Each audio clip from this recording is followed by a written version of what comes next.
वंदे मातरम यानी एक ऐसी रचना जो भारत की आजादी की लड़ाई का नारा बन गई।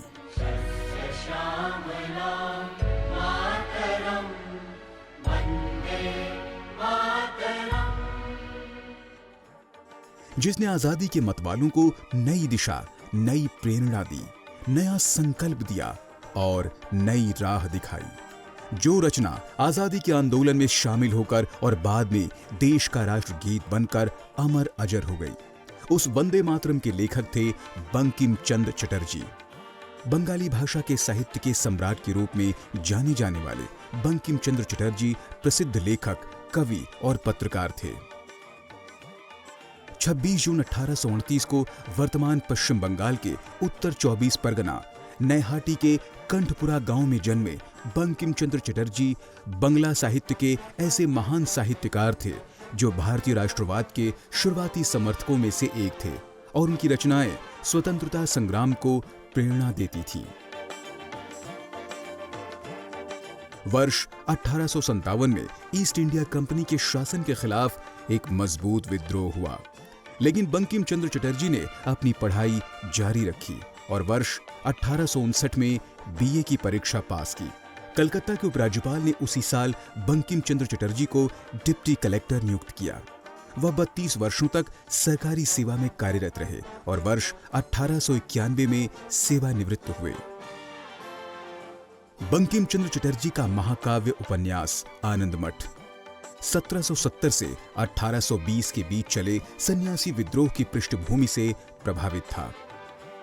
यह वह उपन्यास है जिसका एक गीत वंदे मातरम राष्ट्रगीत बन गया और आजादी के संघर्ष में जिसने आंदोलनकारियों को अद्भुत उत्साह से भर दिया। उन्होंने संस्कृत का अध्ययन किया था और वह इस विषय में बहुत रुचि रखते थे, लेकिन बाद में बंगाली भाषा को जनता की भाषा बनाने की जिम्मेदारी ली। हालांकि उनका पहला प्रकाशित काम एक उपन्यास है जो अंग्रेजी में था।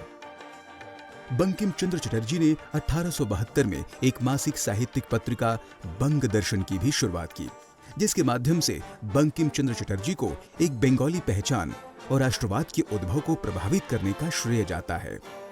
बंकिम चंद्र चाहते थे कि यह पत्रिका शिक्षित और अशिक्षित वर्गों के बीच संचार के माध्यम के रूप में कार्य करे।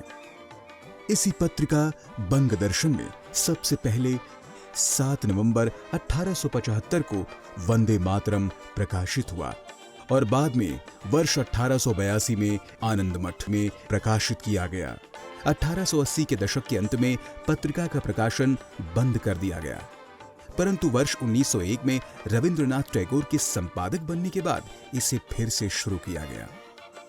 1905 में बंगाल विभाजन के दौरान पत्रिका ने विरोध और असंतोष की आवाज को एक आधार देने में महत्वपूर्ण भूमिका निभाई। उनके प्रसिद्ध उपन्यासों में Durgesh Nandini, Kapal Kundala, Devi Chaudhurani, Bishabriksha, the poison tree, Chandrashekhar, Rajmohan की पत्नी और कृष्ण कांतरविल शामिल हैं। 8 अप्रैल 1894 को बंकिम चंद्र चटर्जी का निधन हो गया। बंकिम चंद्र बंगला साहित्य के ऐसे महान साहित्यकार थे जिन्हें अपने जीवन काल में ही अपार ख्याति मिल गई थी और वह संपूर्ण देश में प्रकाश स्तंभ की तरह समाज को प्रेरणा देने वालों में से एक थे। आनंद मठ उनके साहित्य में उस शिखर पर आज भी खड़ा है जिसे विरले ही छू पाते हैं। बंकिम बाबू ने पहली बार इस उपन्यास में अंग्रेजों को चुनौती देने वाले क्रांतिकारियों के पराक्रम को चित्रित किया और प्रत्येक भारतवासी को बोध कराया कि आजादी उनका सर्वोच्च अधिकार है।